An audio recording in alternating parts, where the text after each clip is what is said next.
Дүнияда бірнеше кемелер қойымшылығы бар болып, олар тек тарихты емес, ал табиғаттағы өзгерістерді де сәулелендіреді. Бұл Қарақалпақстанның Мойнақ районында жайласқан кемелер қойымшылығы. Екінші атамасы болса ашық аспан астындағы кемелер музейі. Ол 1960 жылдары Арал теңізінің су қадды азайып, құрып кетуі һәм Мойнақ порты жарамсыз жағдайға келуі нәтижесінде пайда болған. 1990 жылы бұрынғы порт пенен Арал теңізі арасындағы аралық 45 километрді, 2000 жылы болса 100 километрді құраған. Қазіргі уақытта ескі порт һәм теңіз арасындағы аралық шамамен 200 километрді құрайды.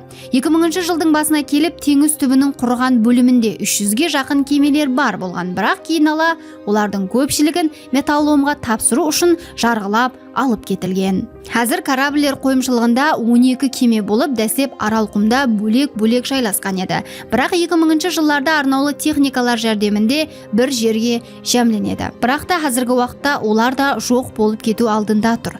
Бұның себеплерінен бірі әр жылы болатұғын самал, жауын һәм құяш нұры есапланады. Соның ұшында бұл жерде кемелер тез тозады.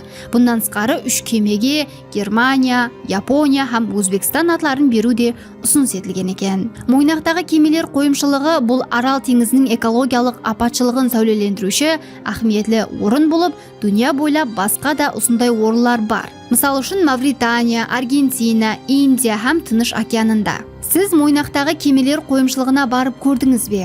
Егерде барған болсаңыз, өзіңізді қандай сезгенсіз? Пікірлеріңізді комментарийде жазып қалдырың.